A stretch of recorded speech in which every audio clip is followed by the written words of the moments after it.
there.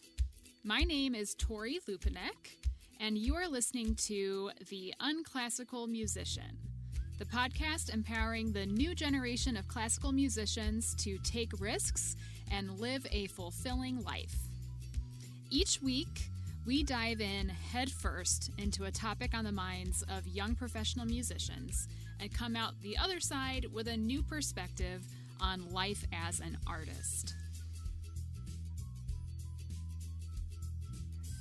Hello, and welcome back to The Unclassical Musician. I'm so glad that we're back in a rhythm now. This makes me so happy.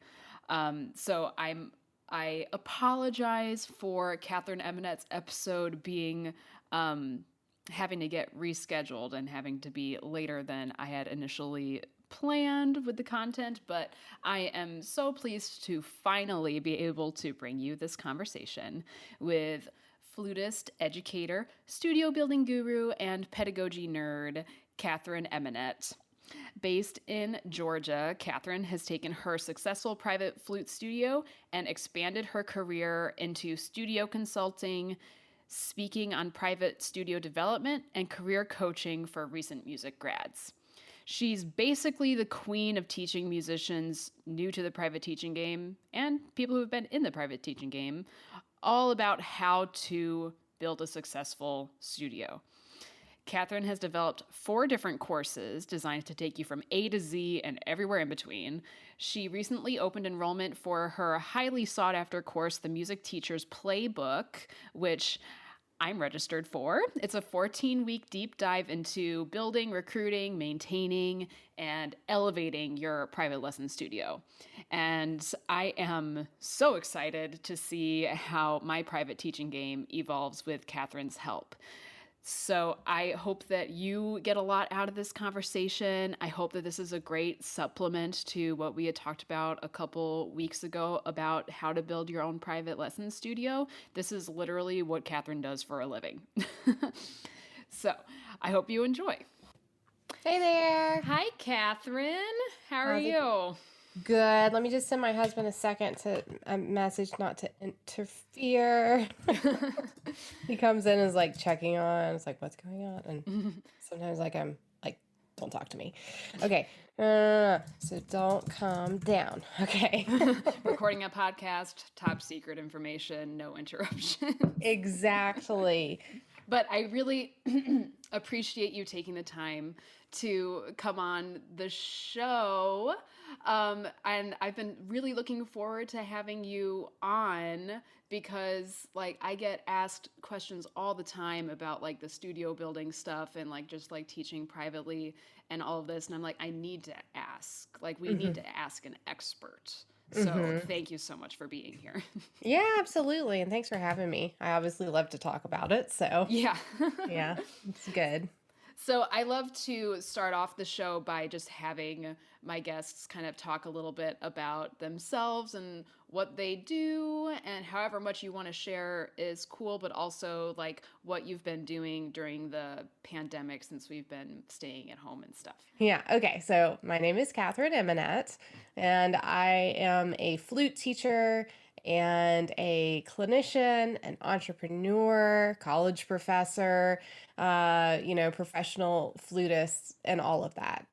Typically these days, especially during the pandemic, my focus has been on teaching privately and on my digital courses. And my digital courses are actually for music teachers, and they focus on how to build your business as a musician, as a teacher, some things about learning, teaching and learning, all of that stuff. That is really my main focus. I am a teacher 100% through and through. Everything that I do involves with education or offering insight into life or, professional career, that type of thing. So that is my main focus. Typically, I have about 5 jobs going on all at the same time when we're not in the pandemic. So typically, I'm teaching college courses on world music and I'm subbing with orchestras in the Southeast. I had my own trio for a while where we would do lots of educational concerts. My 21 private students that I teach every week, all of them are 45 to hour long lessons. So takes up quite a large chunk of my time. And then obviously spending a lot of time on my digital courses and my offerings for other musicians so that they can learn some skills that maybe are not taught in school. So for this past year throughout the pandemic, it has really been, focusing on the private students and trying to make their lives as happy as possible during the pandemic because the kids have really been affected a lot. So my job as their teacher is to check in on them and how they've been doing every single week. We do fun projects that are online. When we were on all online lessons, and then when they started coming to see me again, I mean, we have a huge party. Flute karaoke, got the party lights going and the disco light to celebrate them being back in in-person lessons. And so for them, that's been my main goal. And since the pandemic also and everybody is online already, then that's opened up a lot of opportunity for more digital offerings and being able to affect musicians and teach them some skills that a lot of people have realized over the pandemic they actually really need to have. We can't put all of our eggs in one basket anymore because the rug was completely pulled out from so many musicians. And if we need to have that diversified career in case this happens again, because it probably will happen again at some point, unfortunately. Ugh, yes, I know. That is a scary thought, but the chances of it happening are there still, unfortunately. Yes. I think that it's interesting that you said, we can no longer put all of our eggs in one basket. I think that when I was in school, it was pretty much a 50-50 split between people being like, if you want to be a performer, you just got to go all in 110%, that's all your eggs in one basket.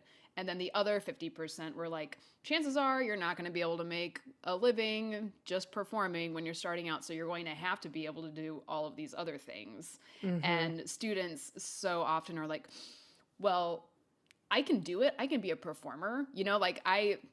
That was me, so 110% into the practicing in the practice room and focusing on the performing and stuff. And then you get out into the real world and it's oh, everyone else who was telling me to diversify and do all these other things, they were also right. Mm-hmm. Mm-hmm. Yep. That's the reality for sure. Mm-hmm.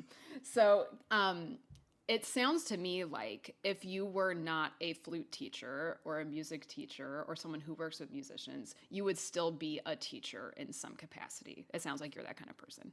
Absolutely. Absolutely. And, honestly, when I was in school, I was a music ed major. And at that point, I was so introverted and did not like getting up and talking in front of people and talking to just anybody really, one-on-one. I was super awkward. And so I didn't really anticipate being a teacher. And I kind of went through this growth period when I was in school where I just had to buckle down and say, humans are not scary. I actually have things that are valid that people can learn and grow from, even though I didn't feel like that at the beginning. And so that's when teaching became the thing that I wanted to do.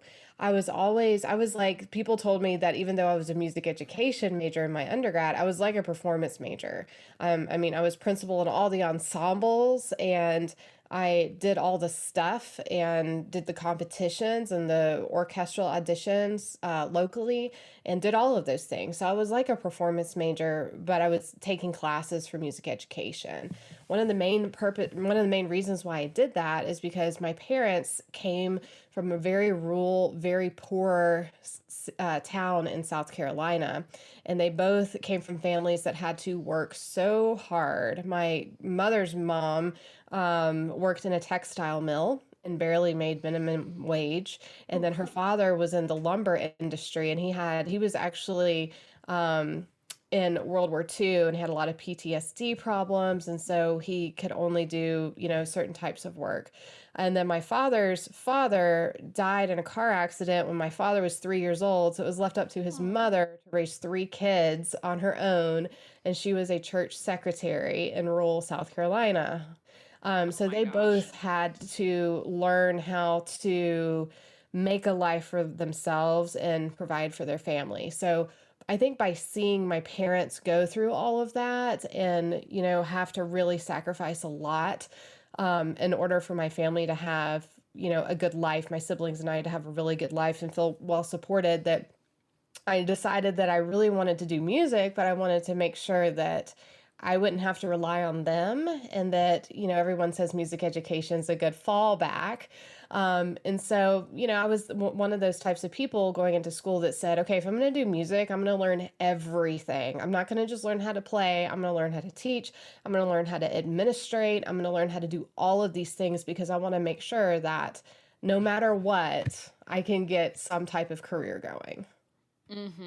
Yes. Okay. I have so many thoughts running through my head. One of which being, I wish that I could remember what book it was that I had read a long time ago. But it was something, I remember it being something about how the progression of work through generations, depending on like where your family like started, and it's Hmm. different if you're an immigrant or if you're a family who's been in like the United States for a long time, where like starting off your family might have to do like menial work and like Hmm. hard labor, hopefully so that the next generation can have like a blue collar job, hopefully so that the next generation can have a white collar job, hopefully so that that next generation can then be artists or creatives. That's right. Yeah. And that is like, I mean, the logic is there. And I think that that's so interesting that like it actually, like you're like a real life living example of that actually happening. Yeah, absolutely. And I think that that's one reason why I have been as successful as I have been at making my own career, is because I've seen my parents work so hard at everything they do, with starting with very little. My dad always loves to tell the story about how his first job in the Atlanta area was going door to door selling wood burning stoves in July in Georgia. Oh my And that was the gosh. only way that he could make money for our family.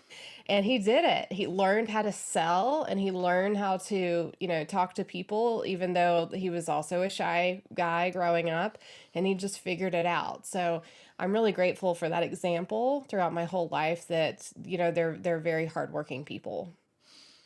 And I also need to ask you about how, okay, so you're a flutist, which has the stereotypes that go along with being a flutist, but also the knowledge and feeling of like, okay, if I'm going to be a musician, I'm going to do the whole thing. I'm going to be well rounded. There's no way that I'm not going to be able to make a living doing this. Hmm.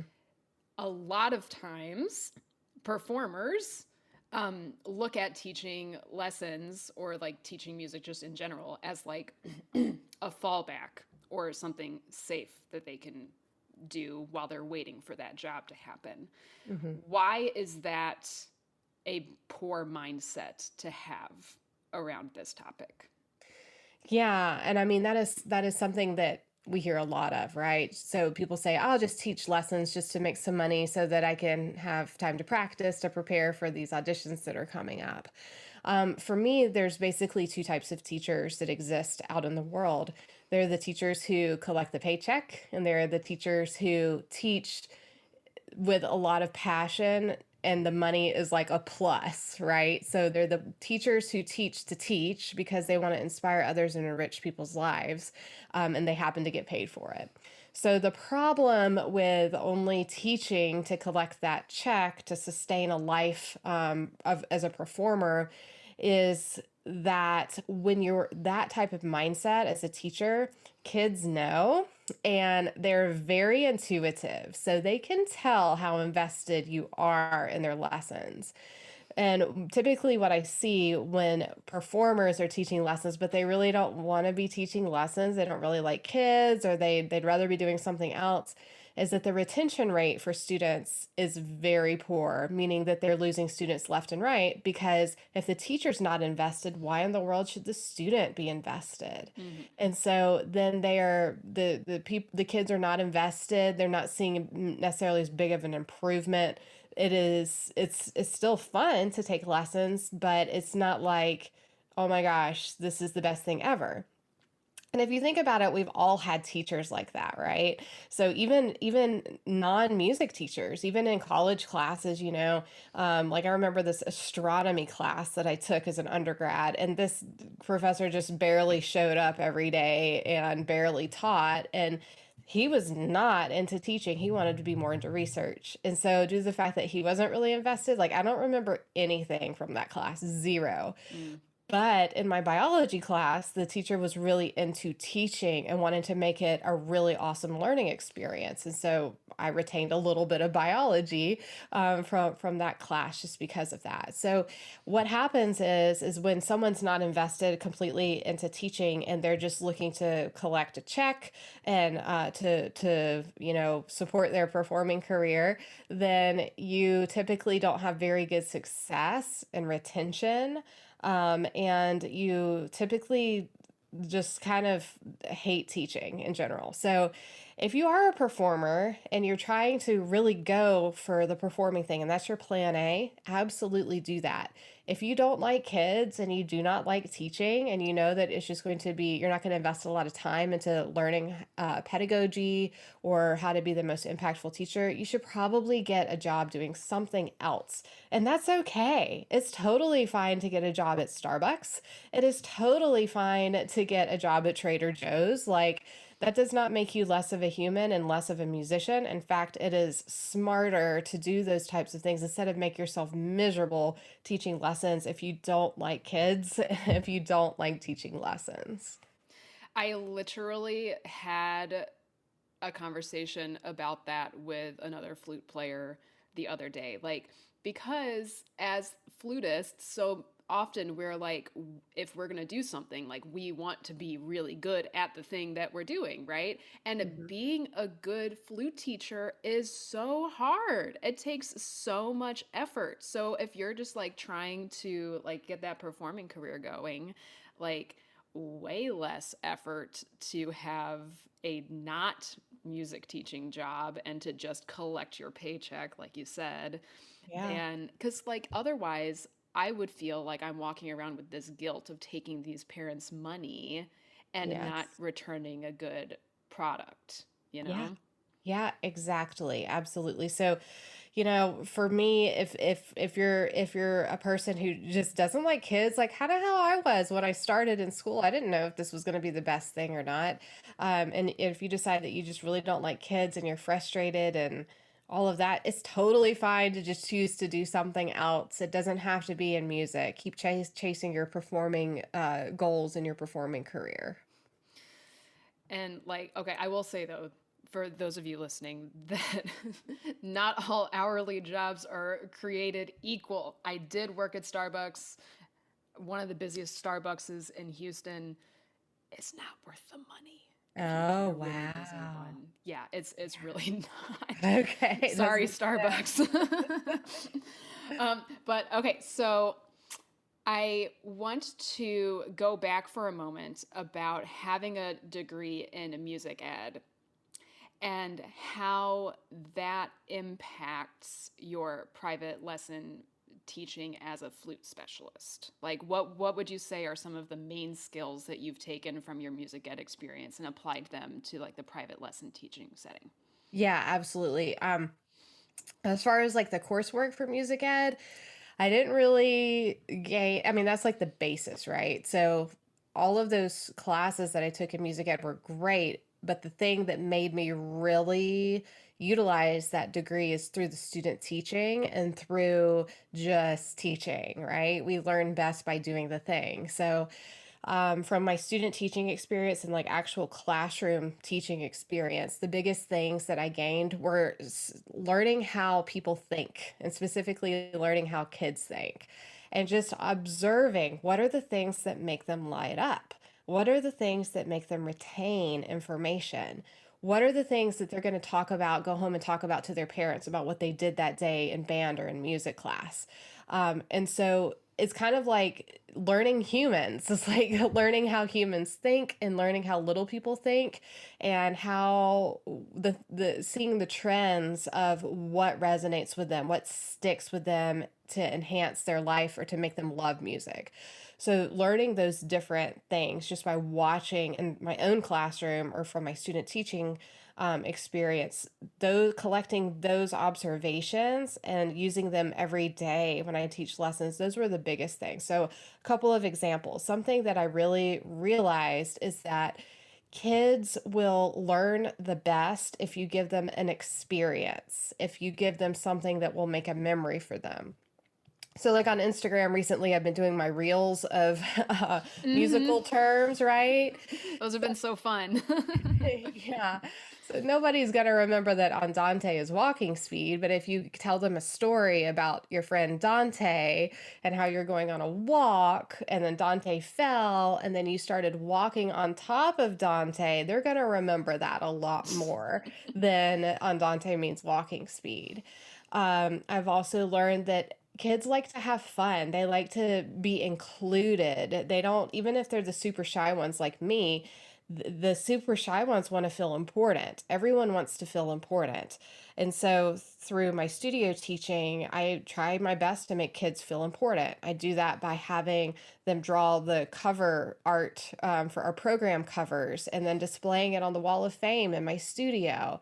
I have it by them leading different activities for a holiday party or for a summer camp and having, that leadership in there so that they can feel like that they're really contributing to something. And then with parents, having that communication and showing parents that they're how proud I am when their child does something really spectacular, and I'll take a picture and send it to them and have that conversation. People love having, positive things said about their children, of course. And so when you have that type of communication and that type of experiences for kids, it just makes it a whole new game. Those things are not easy to come up with. Those things take time and experience, and for you to actually look and see how your particular students think and what you can do to make them feel that way. So that's why, teachers who are into figuring those things out versus just playing band music and scales, they typically have a much higher retention rate, and actually enjoy their job more. And the kids really look forward to coming to see you. And the parents will tell you, oh my gosh, Sophie just loves her lesson. She always comes back to the car after her lesson with a big smile on her face and always puts her in a better mood. So just learning those different things that I learned through the student teaching and through teaching general music in my own classroom, those really contributed to how I run my studio and how I make my students feel important and like that they're valid people. I mean, everyone likes to feel validated, right? And everyone likes to have fun. Like adults like to have fun too, Yeah. And I think that I know for me, I mean, like, even though like I taught like a few kids when I was in high school, but like I didn't know what I was doing, when I was in college and started teaching, like I wasn't teaching kids, I was teaching adults, like sometimes like adult beginners or adult non-majors, like in college, in undergrad, studying like engineering or something. Right. But like everyone likes to have fun, you know. Exactly. And so Exactly. another thing that I wanted to ask you about is that I have found personally that a lot of the best teachers that I know um, treat their kids, like treat their students like they're mini adults, like they don't treat them like they're children. And Hmm. if you've not worked with kids before, like when you start working with kids for the first time, you're like, oh my gosh, they're kids. How do I act around kids? you know? Right. um, but you like to treat your lesson studio, as you say, like it's like a college level studio, Hmm. even though they're kids. So we're having Yes. fun, but we're also working on high level concepts. Can you talk a little bit about how those things go hand in hand? Yeah, absolutely. And when I started, I talked to kids like kids. I Hmm. talked to I I know. babied them. Yeah. And, that is something as a teacher, the best way to learn how to teach is to teach. And so you go through when you're starting out, you have no idea what you're doing. And then for the first couple of years, it feels like you're gradually getting better at it, but you still don't really know. But then after you've done it for, 5, 10 years, you start really honing in on the methods that work best for you and work best for your students. So in the beginning, I talked to them like babies and like kids. And as I progressed through, they started becoming my friends, you Hmm. know? And I said, would I talk to my friends like that? No, probably not. Nah. Not really. They would think I'm super weird. So I talk to them like they're my friends, and I talk to them. I find ways to get on their level for sure. So I would talk about a TikTok video, or I would talk about, or I would, even myself, I would take note of the shoes that they're wearing that are really trendy, like Vans, for example, and I'd buy myself some Vans, and I definitely get on that level so that they see me as, their teacher for sure, but I'm also the same. I see what they're into, and I mirror what they're into. So when I'm talking to them about things, I obviously am explaining what these musical concepts are, like andante, but then after I get through the fun part of it, then we're talking more high level about the experience that you get when you play on Dante. And okay, can we play it like this and pretend like this is happening, or can we play it like this and pretend that this is happening? But I'm not talking down to them ever. I'm always giving them the high level musical concepts of the expression and why we do those things and how we can make it better and why we should make it better. And, I always, sometimes it's hard to dig it out of kids. So you have to get a little silly sometimes for sure.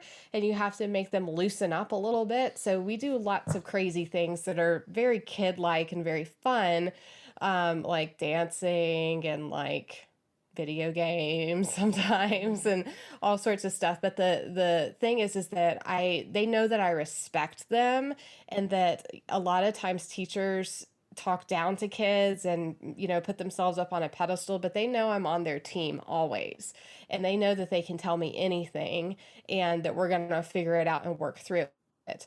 They know that I expect them to work, and they know that I'm obviously going to be sad if they don't work, but they know that I'm not going to ever be mad at them or put them in the trash can whenever they don't do that. And so when you really talk to them, as like the college level stuff, where you're showing them always you're on their side, you want the best for them, and you're that relationship goes beyond just the 1 hour a week. I send them text messages all the time with funny videos or of like comics or like jokes or whatever. And then they send me pictures when they go to the cat cafe for lunch, and they're showing me all of the cats that they see, or their birthday cake, So it's important to have that relationship, that close relationship, and make sure that they feel like that they're important and that they can communicate with you, because that's what makes it go to the next level of playing. And I do think, like what you were talking about before in terms of retention, and teachers or musicians who are not invested have a poor retention rate. When you do have a good retention rate and you've had students for like 4 years, like you do, like that is a special relationship. And maybe some people might think that it sounds weird that you're like friends with your 14-year-old flute student, but it really is. Like, we all know, we all took private lessons. It's a very unique relationship to have. And technology is like so helpful. We didn't have this. I know. This is great.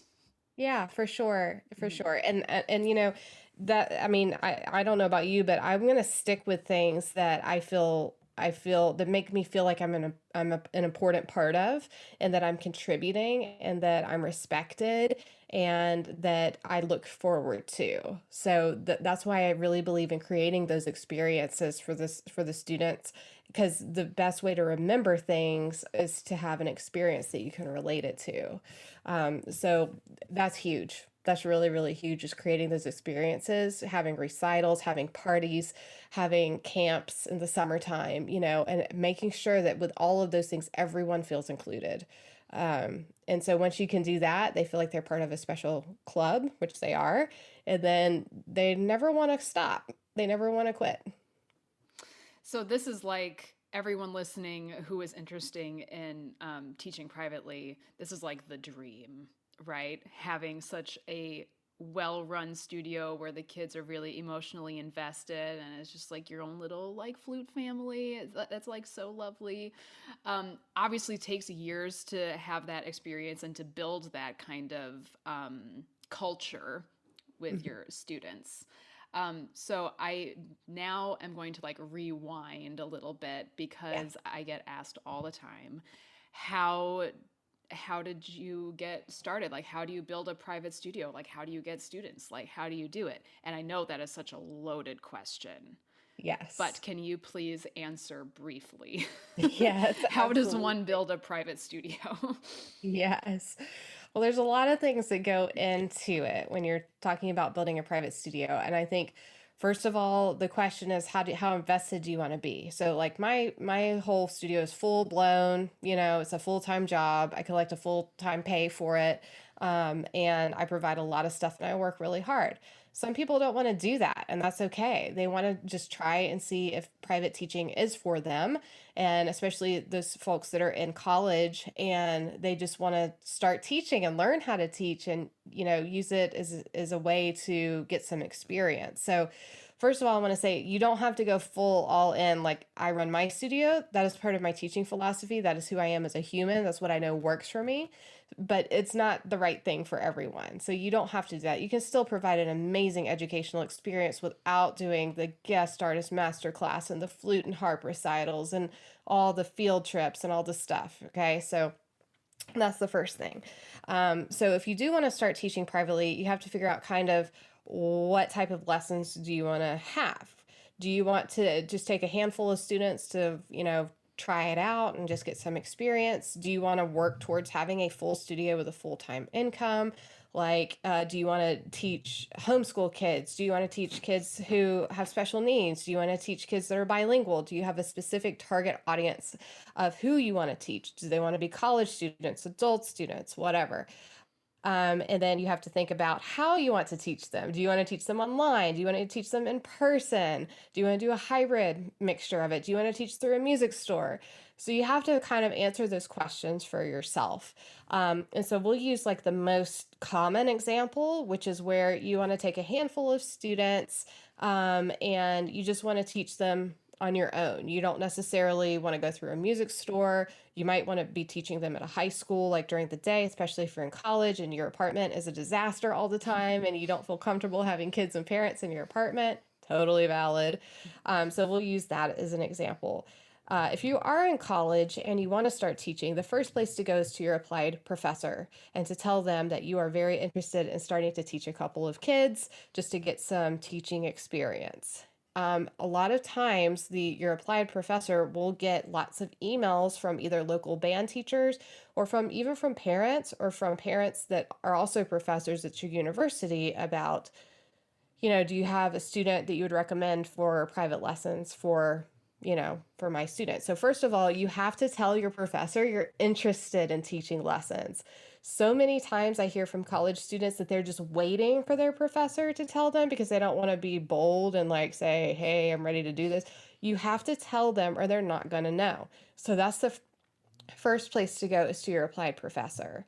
Then the second place to go is if you have any connections at all. If you're a music ed major and you're taking brass methods and there is a band director who is a guest speaker that comes to your class to talk about brass something, then you go up to them after their presentation, you introduce yourself, you thank them for coming to talk to your class, and you say, I'm really interested in learning how to teach lessons, and I'm really interested in working with kids. Are there any lesson opportunities at your school? Is there a need for this at your school, or any schools that you know of? And then you talk to them a little bit, and then you send them an email like a day later, reintroducing yourself and reviewing what you talked about to make those connections. Most of the time, you get students from your connections that you have with other people. So I had to learn that the hard way. Like I said, in college, I was super shy, and I wish I would have just talked to people more to have a larger network, so that I could get you know feedback and get opportunities that way. But I didn't. So that's one way to do it. Another way to do it is if you're a woodwind, brass, percussion, or string person, is to start offering to observe teachers and in their classroom, just because you're wanting to learn about how to teach, and so you get yourself in their classroom after the pandemic and everything.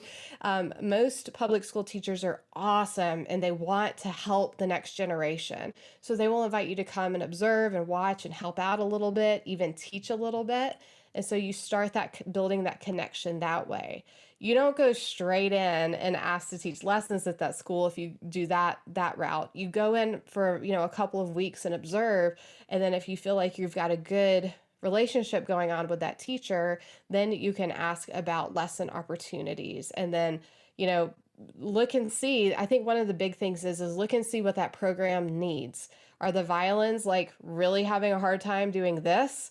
If so, and you recognize that, tell the teacher that, hey, I you know how the violins have been really having a hard time doing this? I wonder if I could, start like a group lesson situation with some of them and help them through this whole thing. What do you think about that? And then so you're identifying the needs of that particular school and of that particular teacher, and then you're offering to provide a service to help correct them, instead of just saying, hey, can I teach your students private lessons and can you pay me money? You want to make sure that you're being really conscious about the things that you see that need support and need help that you can offer a solution to. So, does it take a lot of work? Yes, but the thing is that students aren't just going to drop from the sky. You have to get really busy, and you have to make it known that this is something that you want to do, and you do so in a polite way and a respectful way to whoever you talk with. And your purpose as a teacher is to help. Your purpose is to inspire. It is not all about you. It is all about the students and the program and how you can enhance what is already taking place there at those particular schools. If you're a college student, you can also see if there's a community music school that is through your college, through your school of music. A lot of times there's opportunities to teach there. And maybe might not be private lessons. I taught a early childhood general music class when I was a junior in college. Oh So I my taught gosh. 3 and 4-year-olds a whole bunch of stuff. And I learned a lot through doing that. So any type of teaching opportunity that you can find will help you grow and help you learn, your craft. When you are teaching privately, maybe as a young college student or as a recent grad, it is important for you to charge money and not do it for free. Yes, you're learning how to do it. Yes, you can have a reduced rate, but you need to make sure that you are being compensated for your time, because you are providing a service. Just like, going to the doctor, even if it's a young doctor's office, you're still going to have to pay. And if you went to a doctor that was like, yeah, I'll just do this for free, that might be a little sketch, right? So you want to make sure that you are getting compensated for your time. And the way to figure out the rate is whatever program you're working with or whatever students you're working with, you ask, what is the going rate for lessons these days? And then you get that information, and then maybe you go a little bit lower because you don't have a degree yet or you're kind of new to the scene, and you go a little lower. You don't want to be a bargain bin teacher ever, ever, ever, because you will attract bargain bin students. So you really want to make sure that you're charging a rate that shows that people value what you provide. So even though you're young and a little bit less experienced, you still have a heck of a lot more experience than the people that you're teaching, right? So that's what they're paying you for, is for that experience. That's how you do it in a nutshell. There's many other ways that you can do it, but that's one option. I mean, that is all like information that in hindsight makes like 100% total sense, right? As someone who's 28 years old and not 20 and in college anymore and trying to like figure out how to teach lessons. And like honestly, when I was that age, like I probably would not have had the guts to go up to a guest speaker and start a conversation with them and take the time to build the relationship with them, because at the end of the day, that's what networking is. It's actually building meaningful relationships with people, not just exchanging business cards like it's transactional in that Right. way. And I think that is something that a lot of young people, myself included, kind of, it's a big misconception about networking, because we're Yes. always told you got to network because it's all about who you know. Yes. But being like instant gratification, we want that transactional thing, Yes. when really the thing that's going to serve you the best in the long run is actually having a human relationship with a person. Yes. Yes. Exactly. Excuse me. Yeah, those relationships are huge. And I mean, to be honest, like everybody's kind of scared of everyone. Everyone's scared of talking to other people. And if you think about it, when somebody comes up to you and talks to you after you give a presentation, they're kind of not in the majority. It's very rare that people actually do come up to you to talk to you after you do a guest presentation, because people are scared to do it. But when they do, and if you're the person who did that guest presentation, you're going to remember them because they are in the minority, and you're going to think, wow, that person took the time to come up here and do this, even though it was scary. And even though, they're young and you're not really, that's not a thing that young people do. And so therefore you're going to create a really positive impression. And what's the worst that could happen? They say, no, I'm not interested in you teaching lessons to my students or whatever. Well, now you know. If you didn't go for it and do the ask, then you would never know. So, and I think another huge thing is that a lot of times college students think that opportunities are just going to kind of drop from the sky. And the thing is, you have to be very proactive about it. It's not about being aggressive. It's about putting what you want to do on people's radars and letting them know you're interested in this, so that way you remain top of mind. And the next time somebody has that request, you're going to be right there and you're going to get that opportunity. Yes, we cannot just assume that people know like what you're looking for, you know? Again, it's like a relationship thing. It's like if you don't tell your partner how you're feeling, or like what you would like for them to do for you in the relationship, like you can't just assume that they know. Right. And then you're Right. just going to be frustrated, like I thought that you would have figured it out by now. You Yeah. know. Yes. Sometimes you just got to be like real explicit with Yeah. people. Yeah. Yeah. Absolutely. And a lot of times it's just as good too, because then you kind of cut through that unknown bit and you just get straight to the point. And it shows initiative Oh, too, yeah, for sure. which like if you're a young person showing initiative like that, like that's the kind of young person that people want to work with. Yep. Exactly. Exactly. Now, I want to be respectful of your time because I know you are a busy lady, but Uh-huh. I do have a question from a listener, Yeah. which comes up a lot, and please answer it however briefly you desire to. But the Uh-huh. question is, what do you do with a student who doesn't practice? And this person in particular, this student is a seventh grader. What do you do with a seventh grader who does not practice? Yeah. Very common question. Um, the way I deal with practicing, so I'm going to give you how I deal with it so that this doesn't actually become a problem for me ever. And then I'm going to give the answer of how to deal with it for that particular student. So I'm a really big believer in setting the expectation way ahead of when the problem happens. So I like to catch the problems before they happen and be really clear about what the expectations are, especially with practice. So over my years of teaching, I have learned that most kids will not practice consistently. That is a thing that happens. If you're a professional musician, you were the kid typically who did practice and you did what you were told and you did your homework and you followed the rules.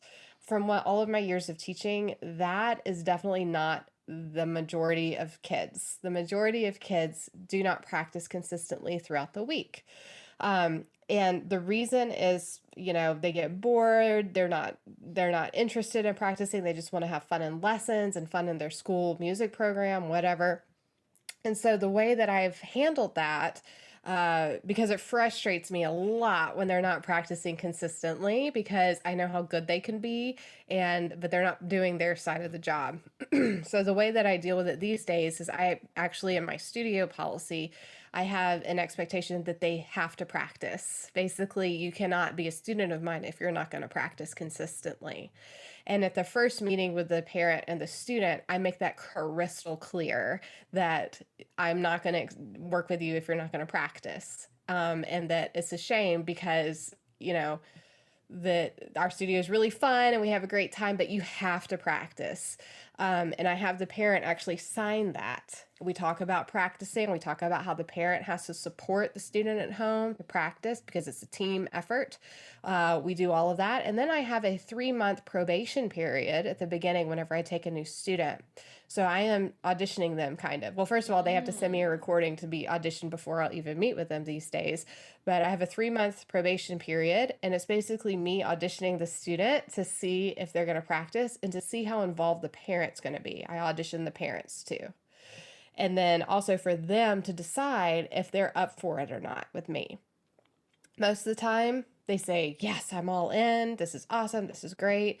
And most of the time, as I can tell from their first meeting or whatever, they're going to be fine. They're going to practice. They're going to take it seriously.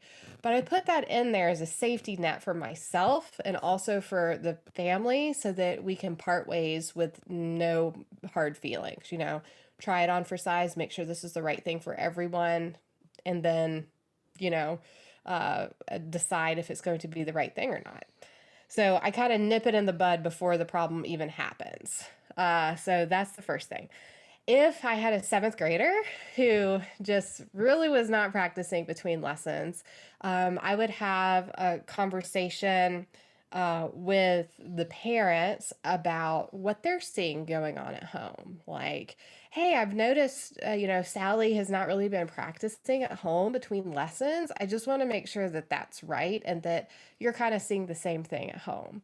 And then once you start that dialogue, they will tell you everything typically. They will say, oh my gosh, no, she has not been practicing and I've been too embarrassed to tell you. This is what I see at home. Like, she's just getting really distracted, wanting to do YouTube or wanting to do whatever. And she's not having a really good routine. She just likes coming to lessons. So if that is the case, then you need to, from the beginning of starting lessons, you have to tell families, I can teach you during your lesson and you're going to get better, but you're not going to get as good as if you do the practice. Our lessons are for times to grow and learn, and the practice is time for you to put into practice what we talk about all the time. And that's how you see the biggest growth, depending on what the student's goals are. Now, if the student's goals are just to play the flute or play the instrument and have a really good time and hanging out with you in lessons once a week, and that they're not going to practice between lessons, then that's a different type of teaching. That's a different type of student. Totally fine. with that type of student, you have to make sure your lessons are really cool and fun, and you're not doing the same thing for like 20 minutes over and over and over again. That it's a slower progression, but you're still enriching their lives and you're still making them love music. So it's totally okay to accept students who don't practice, as long as the parent and the student is super clear that they're not going to advance as fast as their peers if they're not practicing, that their lessons are going to look a little bit different than everybody else's, and that, your job is to help them grow as a musician. And we can do the slow pace or we can do the fast pace, and it's really up to that individual student and that individual family's goals. So many times I hear private teachers who are scared to talk to the parents about this issue. As long as you're approaching it with curiosity, like, hey, what do you see going on at home, during the week, as far as like, you know, level of commitment and practicing, and you're just asking questions, almost like you're interviewing them of what they're seeing, then you can bring around that conversation of, okay, that's great. Let's talk about what our goals are again. Sounds like our goals have shifted a little bit. This is what I'm seeing, and this is going to be the results you're going to get. If we want to get bigger results, then this is what's going to have to happen at home and in between lessons. So usually if you're just super open and honest about it, then you're going to get lots of feedback. The most successful students that I have are where parents are super involved at home between lessons. They're really dedicated to getting their students on a really good schedule and making practice just as important as homework and as other school subjects. So you just have to, again, it's not bad if they're not practicing necessarily, as long as that matches up with the family's goal for that student. So you just have to make sure you're getting clear information from the family of what the goals are, and that you're telling them what you see as the person that they're hiring to help with this one particular aspect of education.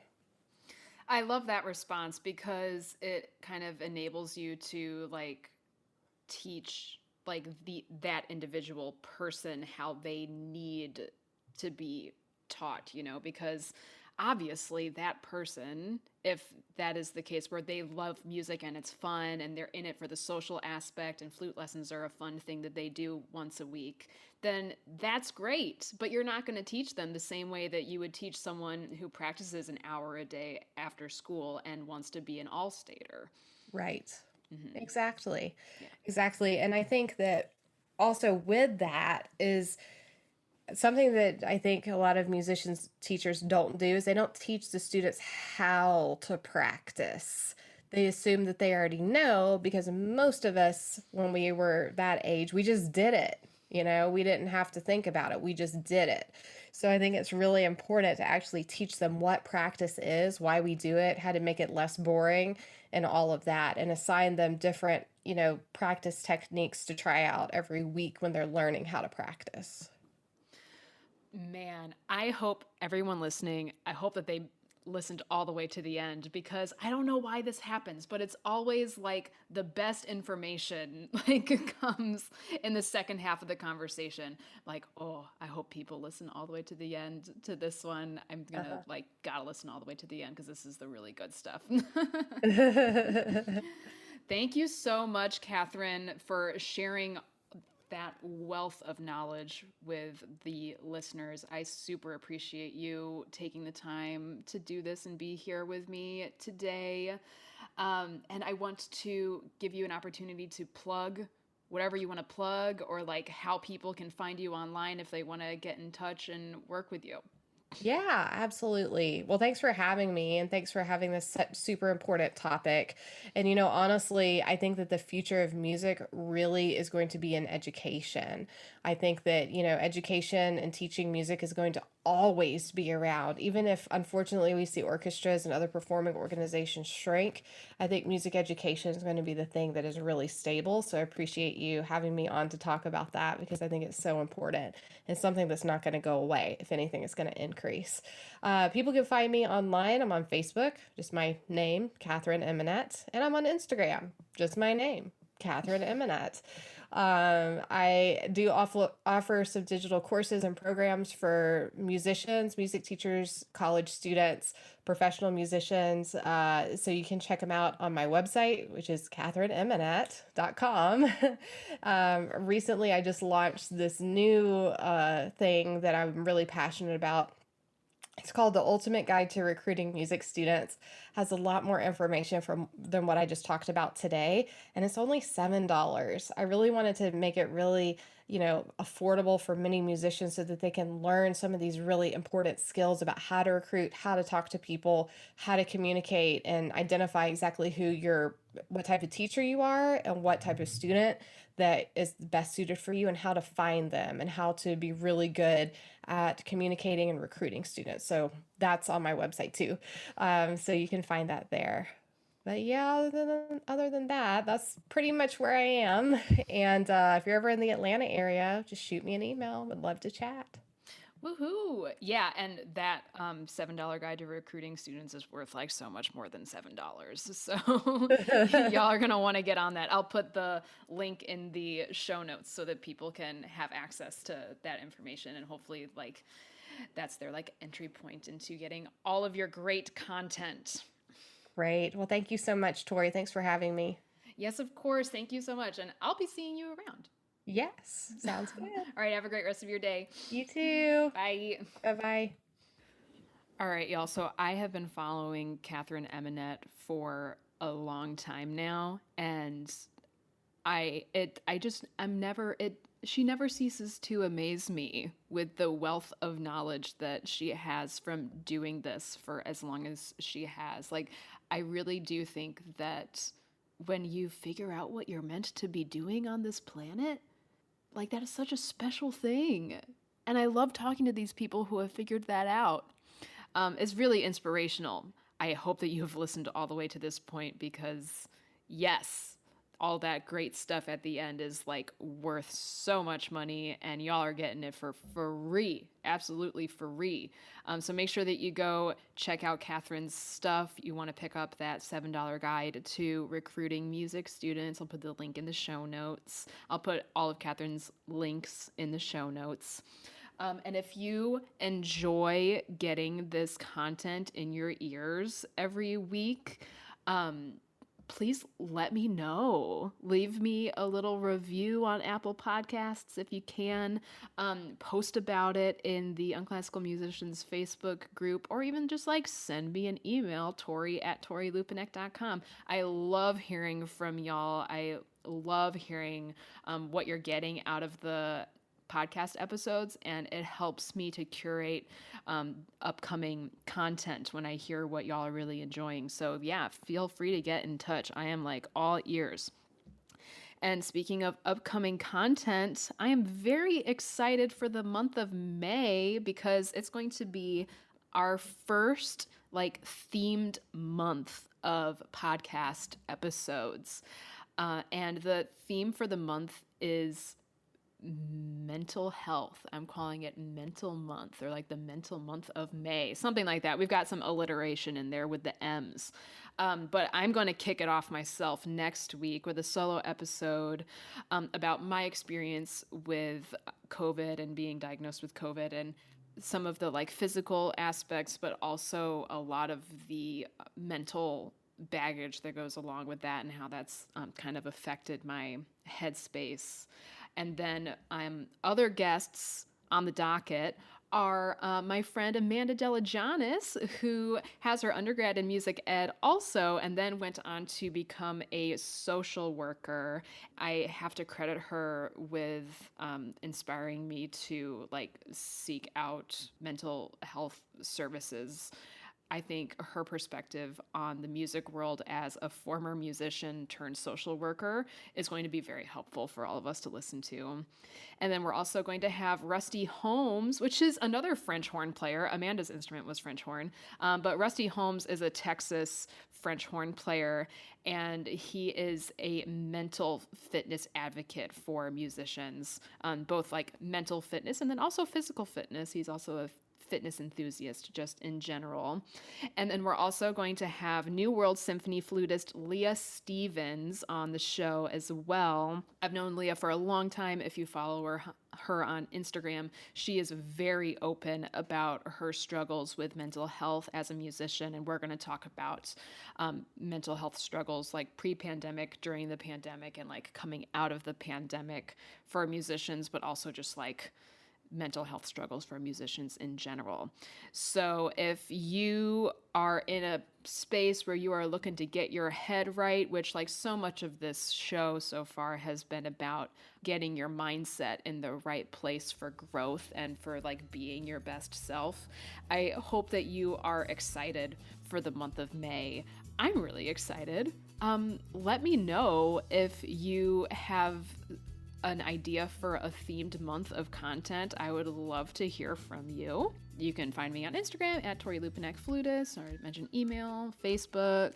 If you want to get on Patreon for exclusive content, that's on there. There's a link in the show notes. If you want to follow the podcast on Instagram specifically, you got to follow the hashtag The Unclassical Musician. And that's all, folks. I'll see you next week. Bye.